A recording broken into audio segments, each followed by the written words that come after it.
مرحبا بكم في مساحة النقاش وتعدد الرؤى. تخيل أنك تزرع أرضاً ورثتها عن أجدادك منذ أكثر من 100 عام. أنت تعرف حدودها شجرة بشجرة، وجيرانك يعترفون بملكيتك لها.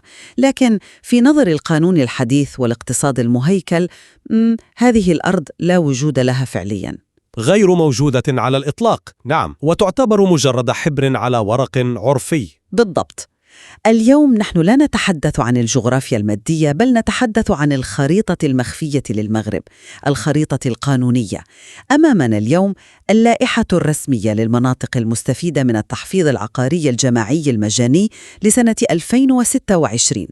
نحن أمام تدخل حكومي ضخم يستهدف نقل آلاف الهكتارات من وضعية الملك العرفي غير الموثق إلى وضعية الرسم العقاري، أو ما يعرف شعبياً بالتيتر. الكلمة السحرية، التيتر. نعم، أكثر من 35 منطقة جديدة تم إحداثها لتدخل هذه العملية مجاماً، وأكثر من 26 منطقة تم تمديد الآجال فيها. موقفي هنا واضح جداً. هذا البرنامج يمثل شبكة حماية قانونية شاملة براغماتية تتكفل الدولة بكافة مصاريفها وتضع حداً لهشاشة الملكية القروية. الخريطة المخفية هي التعبير الأدق بالفعل يا زميلتي، ولكن من زاويتي عندما أنظر إلى هذه الخريطة أرى أن هذا النظام ورغم نبل غايته والمجانية التي يقدمها يفرض قيوداً زمنية وجغرافية صارمة جداً، قيود تخلق ضغطاً هائلاً. إنها تجعل الاستفادة من هذا الحق الحيوي مشروطة بسباق مع الزمن في بيئة قروية شديدة التعقيد، وهو سباق للأسف قد يخسره الكثيرون لتتحول وعود الحماية إلى فخ إجرائي يقصي من لم يستطع اللحاق بالقطار. طيب، قبل أن ندخل في مسألة الآجال والسباق مع الزمن الذي تتحدث عنه، المستمع قد يتساءل: ما هو هذا التحول بالضبط؟ لماذا نحتاج إلى كل هذه الآلة الإدارية الضخمة والقرارات الوزارية فقط لنعطي للفلاح ورقة تثبت ملكيته؟ لأن الأمر أبعد ما يكون عن مجرد ورقة. الفرق بين الأرض ذات الملكية العرفية وبين التيتر أو الرسم العقاري كالفارق تماماً بين دفتر ملاحظات شخصي وسجل تجاري رسمي مختوم بالشمع الأحمر. في دفترك الشخصي يمكنك أن تشطب اسماً أو تعدل الحدود بالاتفاق الشفوي مع ابن عمك، أو تقتسم الأرض بناء على علامات طبيعية مثل صخرة كبيرة أو شجرة زيتون قديمة، وهي علامات تزول أو تتغير مع الزمن. صحيح، تتغير وتخلق نزاعات دموية أحياناً. لكن التيتر ينهي كل هذا. إنه يحول هذه الملاحظات العشوائية والمتوارثة إلى إحداثيات جغرافية دقيقة عبر الأقمار الصناعية، وإلى وضعية قانونية نهائية لا تقبل الطعن. المشكلة الجوهرية هنا هي كيف تترجم 100 عام من التقاليد العرفية المعقدة إلى سجل رسمي صارم. اللائحة التي نناقشها اليوم تقول إن على الفلاح أن يفعل ذلك في وقت محدد جدا، وهذا ما أعتبره الإشكالية الكبرى. لحظة، دعني أوقفك هنا. أنت تصف هذه العملية وكأنها عبء على الفلاح، في حين أن معطيات برنامج 2026 تعكس إنجازاً استراتيجياً غير مسبوق لحل هذا التعقيد. نحن نتحدث عن توسع يغطي الجغرافيا الوطنية بشكل شبه كامل. الدولة ترسل فرق المسح الطبوغرافي، المهندسين، المحافظين العقاريين، وتتكفل بجميع الرسوم التي كانت في السابق تكلف الفلاحين ملايين السنتيمات. لا أحد ينكر أهمية المجانية، هذا مؤكد. لقد فتحنا 35 منطقة جديدة بالكامل في الجبال، في السهول وفي الواحات. وهذا يحيلنا إلى مسألة التنزيل. أنت ترى أن الهيكلة تفرض قيوداً صارمة، لكني أرى أن هذا الانتشار يثبت مرونة الدولة. لا يمكننا أن ننشر هذه الشبكة الوطنية دفعة واحدة بدون تأطير جغرافي وزمني، وإلا انهارت المنظومة الإدارية تحت ثقل الملفات. أنت تتحدثين بلغة الإدارة المركزية وتدبير الموارد، وهذا كلام سليم على الورق وفي المكاتب المكيفة. لكن دعينا ننزل إلى الأرض قليلاً لنأخذ جهة الدار البيضاء سطات كمثال حي من قلب هذه اللائحة. في هذه الجهة نجد مناطق جديدة تم إعلانها مثل أنخلة وأولاد بوساكن. هذا ممتاز. ممتاز وضروري. لكن في نفس الجهة بالضبط نجد كثافة ملفتة في المناطق التي تعثرت واحتاجت إلى تمديد الآجال كأولاد الصغير وكرديد. ماذا يخبرنا هذا التداخل الجغرافي؟ إنه يخبرنا أن إعلان المنطقة وزارياً وإرسال المهندسين لا يكفي لحل التعقيدات العقارية. الآلة الإدارية تصطدم بواقع سوسيولوجي عنيد. الفشل في استكمال الملفات في هذه المناطق ليس سببه نقص المهندسين. بل ماذا؟ فشل في غير محله تماماً. وجود مناطق تحتاج إلى تمديد بجانب مناطق جديدة لا يعني الفشل بأي مقياس إداري أو عملي، بل يعني أن آلة التحفيظ مستمرة في الدوران بذكاء. نحن لا نوقف العمل في إقليم بأكمله لأن بعض العائلات في جماعة معينة واجهت صعوبات في إثبات ملكيتها، بل نمضي قدماً في إحداث مناطق جديدة لخدمة مواطنين آخرين، وفي نفس الوقت نمنح تمديداً ل6 أشهر للجماعات المتعثرة. هذه هي المرونة بعينها. الإدارة هنا تتكيف مع الواقع، تعطي فرصة إضافية لمن تأخر ولا تظلم من هو مستعد. التمديد هو آلية إنقاذ قانونية، فكيف تحوله أنت إلى نقطة ضعف؟ أحوله إلى نقطة ضعف لأنني أقرأ النص كما كتب وأفهم تداعياته على الأرض.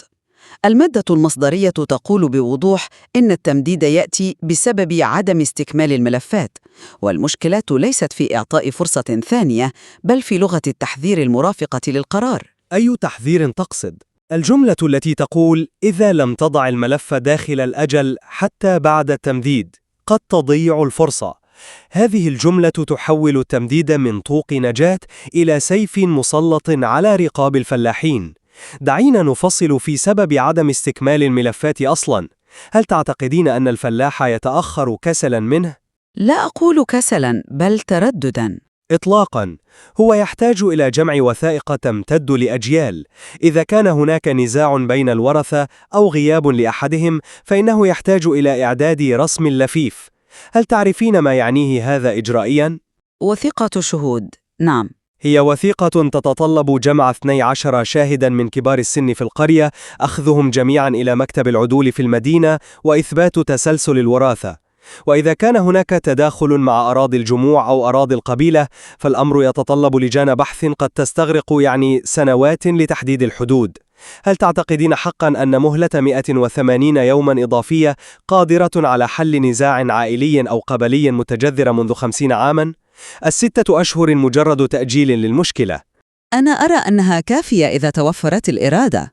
هي تخلق حالة من الذعر، إما أن تلحق بالقطار بشروط غير مكتملة أو تترك خارج الخريطة القانونية بالكامل. طيب، المستمع الآن قد يستمع إلى هذا الطرح العاطفي ويشعر بالتعاطف الشديد، لكن دعني أضع الأمور في سياقها العملي والقانوني السليم.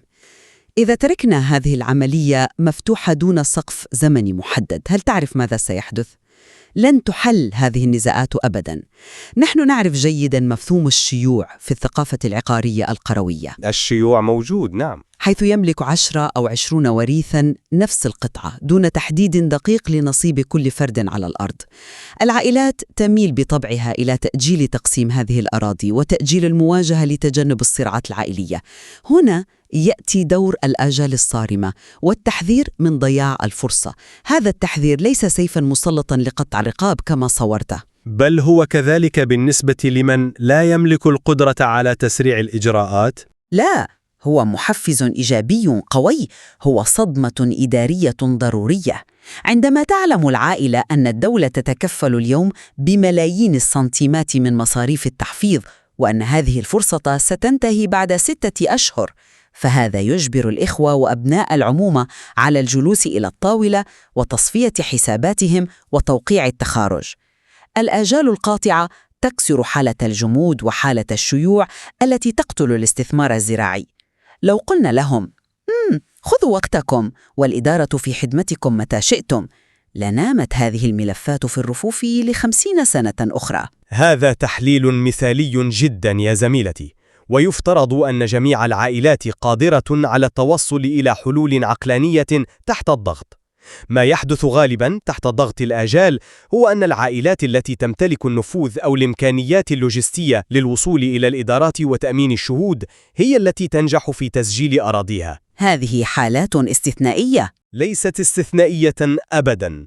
بينما الأرملة أو الورثة المشتتون في مدن مختلفة أو الفلاح البسيط الذي يعجز عن توفير مصاريف التنقل ل12 شاهداً إلى المدينة لتوثيق اللفيف، هؤلاء يبتلعهم هذا السقف الزمني. أنت تستخدمين الضغط كمحفز، لكن في الواقع القروي الضغط المتسرع ينتج إقصاء صامتاً. لكن البديل الذي تلمح إليه يعني شللاً تاماً للوكالة الوطنية للمحافظة العقارية. الدولة لها ميزانية سنوية، وفرق المسح الطوبوغرافي يجب أن تنتقل إلى مناطق جديدة لتستفيد بدورها. وهذا يجرني للتأكيد على النقطة الأساسية في هذا النقاش التي يبدو أننا نمر عليها مرور الكرام، نقطة المجانية الكاملة. أنا لم أمر عليها مرور الكرام. المجانية مهمة. يجب أن نضع هذه المجانية في حجمها الحقيقي. في الظروف العادية، إذا أراد فلاح تحفيظ هكتارين من الأرض، عليه أن يدفع رسوماً للمحافظة العقارية وأتعاباً لمهندس مساح طوبوغرافي خاص ومصاريف نشر الإعلانات القانونية وأتعاباً للموثق أو العدول. تكلفة قد تبتلع محصوله لسنوات. أتفق تماماً، هي تكلفة باهظة. تماماً من كل هذه المصاريف. ألا ترى أن هذا بحد ذاته يبرر ضرورة تنظيم العملية جغرافياً وزمنياً؟ لا يمكننا أن ندفع هذه الفاتورة المفتوحة في كل مكان وفي نفس الوقت. من المؤكد أن إلغاء هذه التكلفة المادية هو أضحى مرافعة لتطوير العالم القروي. ولا يمكنني أن أنكر أن المجانية هي إنجاز هائل يزيل أكبر عقبة أمام الفلاح. لكن دعينا ننظر إلى الصورة المعكوسة. دعيني أشرح لك كيف تتفاعل هذه المجانية مع حصرية المناطق المحددة بقرار وزاري، وكيف يخلق هذا التفاعل أزمة عميقة. على أرض الواقع. تفضل لنرى هذه الأزمة. تخيلي معي هذا المشهد في جهة درعا طافيلالت. لدينا فلاحان جارين تفصل بين أراضيهما قناة ري صغيرة تمثل الحد الإداري بين جماعتين قرويتين. الفلاح الأول أرضه تقع في بني محمد سجل ماسا، وهي منطقة أدرجت ضمن لائحة 2026 للتحفيظ المجاني. في غضون أشهر سيحصل على التيتر. ماذا يعني ذلك؟ يعني قيمة اقتصادية مضافة. بالضبط، يعني أنه يستطيع في اليوم التالي التوجه إلى البنك، رهن أرضه، الحصول على قرض زراعي مدعوم، شراء جرار حديث، وتطوير نظام ري بالتنقيط. قيمة أرضه السوقية تضاعفت فجأة 3 مرات. وهو أمر إيجابي جدا للمنطقة. نعم، ولكن في المقابل جاره الذي يبعد عنه أمتاراً قليلة أرضه لم يشملها القرار الوزاري هذه السنة. سيظل يعاني في خانة الملك العرفي. لا بنك سيقبل منحه قرضاً، ولا مستثمراً سيجازف بشراء أرض غير محفظة. بقرار وزاري تنظيمي بحت خلقنا فجوة طبقية واقتصادية هائلة بين جارين. لقد ربطنا حقاً أساسياً وحيوياً بحدود إدارية مؤقتة، وهذا التفاوق التنموي رغم أنه مؤقت على الورق إلا أنه قد يستمر لسنوات طويلة تدمر تنافسية الفلاح الثاني بالكامل. طيب، أنا أفهم قوة هذه الصورة التي رسمتها، والتفاوت المؤقت الذي أشرت إليه هو ظاهرة اقتصادية حقيقية تترافق مع أي مشروع بنية تحتية. لكن يجب أن ننظر إلى الصورة الكبرى. عندما تقوم ببناء طريق سيار، القرى التي يمر منها تستفيد أولاً قبل القرى المجاورة التي تنتظر دورها في الطريق الإقليمي القادم. السياسات العامة الماكرو اقتصادية تعمل وفق مبدأ الأولويات المبرمجة. لكن الأرض الزراعية ليست طريقاً سياراً، هي مصدر رزق يومي يتأثر بالمنافسة. الفلاح الثاني الذي تحدثت عنه لم يقصى، هو ببساطة ضمن الجدول الزمني للسنوات القادمة. اللائحة التي نناقشها تؤكد أن الانتشار واسع جداً، من أقصى الشمال في بليونش إلى جهة كلمي وادي نون جنوداً، ومن مستفركي بالشرق إلى أيت ميلكي في شتوكا أيت باها. هذه الشمولية الجغرافية المتدحرجة تؤكد أن الدولة لا تستثني أحداً، بل تنقل ثقلها الإداري من منطقة إلى أخرى لضمان كفاءة الإنجاز. التركيز على هذا الفلاح الذي ينتظر دوره يتجاهل حقيقة أننا قمنا بإنقاذ آلاف الفلاحين الذين كانوا يعيشون نفس وضعيته قبل هذا القرار. الإشكالية هي ما يحدث عندما تغادر هذه الآلة الإدارية المنطقة. أنت قلت أن الفرق الطبوغرافية تنتقل من منطقة إلى أخرى لضمان الفعالية. عظيم. لكن ماذا عن الفلاحين في المنطقة القديمة الذين عجزوا عن حل مشاكل الإرث أو الحدود خلال فترة الأشهر الستة؟ الإدارة تطوي خيامها وترحل إلى المنطقة الجديدة المبرمجة. يجب أن ترحل لتخدم مناطق أخرى. نعم، ولكن أولئك الذين لم يستكملوا ملفاتهم بسبب بيروقراطية جمع الوثائق أو بطء المحاكم في البت في النزاعات العائلية يجدون أنفسهم فجأة عراة من الدعم الإداري والمجانية. الآلة مضت للأمام وهم تخلفوا عن الركب. لهذا أصر على أن هذه الهيكلة رغم مجانيتها وشمولها الطموح تبدو وكأنها مصممة لنجاح الإدارة في تحقيق أرقام التغطية العقارية أكثر من كونها مصممة لاستيعاب إيقاع الفلاح القروي الحقيقي، والذي هو إيقاع بطيء ومرتبط بالمواسم والأعراف.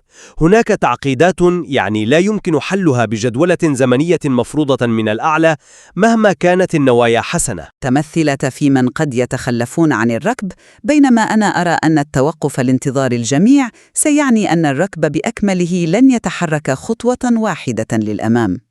هو اختلاف في تقدير الثمن الاجتماعي لهذا الانتقال.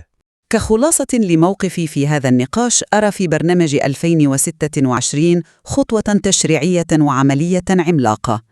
إن إرادة الدولة في تخصيص موارد مالية وبشرية ضخمة لفتح أكثر من 35 منطقة جديدة ومنح تمديدات ل26 منطقة أخرى مع تحمل جميع الرسوم هو أقوى تدخل لحماية الملكية القروية.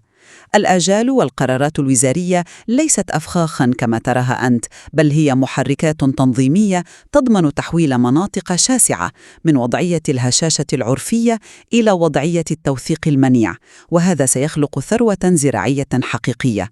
ومن جهتي ألخص قراءتي بالقول إن قوة الدعم المادي والمجانية لا تعفينا أبداً من نقد الهيكلة الإجرائية. تحويل الأرض من مجرد تراكم للذاكرة إلى سجل قانوني صارم هو عملية مؤلمة اجتماعيا ومحفوفة بالنزاعات. الاعتماد على فخ الآجال المغلقة والتحذيرات من ضياع الفرص يهدد بإقصاء الفئات الأكثر هشاشة، أولئك الذين لا يملكون القدرة على مصارعة الزمن والإجراءات.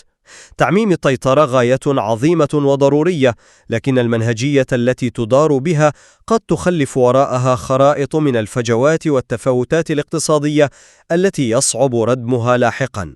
أعتقد أننا عبر هذا النقاش العميق تمكنا من تفكيك المشهد بشكل أفضل للمستمع.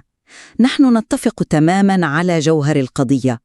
الرسم العقاري أو التيتر لم يعد رفهاً، بل هو الشريان الحياة الاقتصادي والقانوني للبادية المغربية، والمجانية هي المفتاح الذهبي الذي يتيح هذا التحول الجذري. نعم، لا خلاف إطلاقاً على محورية الهدف وعلى القيمة المضافة لرفع العبء المالي عن كاهل الفلاح البسيط، لكننا نبقى على طرفي نقيض في تقييم مدى ملائمة الآليات الإدارية الحالية.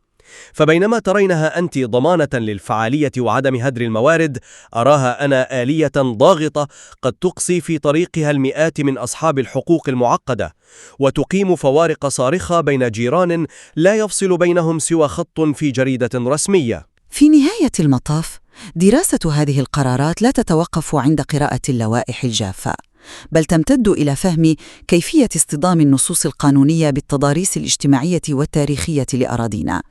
هل تستطيع شبكة الأمان التي تنسجها الدولة بأجالها وتمديداتها وفرقها التقنية أن تتكيف بمرونة مع تعقيدات الإرث والحدود العرفية؟ أم أن وعورة هذا الواقع ستستمر في إحداث تمزقات في هذه الشبكة تستلزم ابتكار آليات أكثر تفهماً لإيقاع البادية؟ إنه سؤال مفتوح يلامس صلب العلاقة بين المواطن والإدارة وحق الملكية، ونحن نتركه لمستمعينا الكرام للتأمل فيه وبناء استنتاجاتهم الخاصة. شكراً لكم على المتابعة، وإلى لقاء قادم يجمعنا في مساحة النقاش وتعدد الرؤى.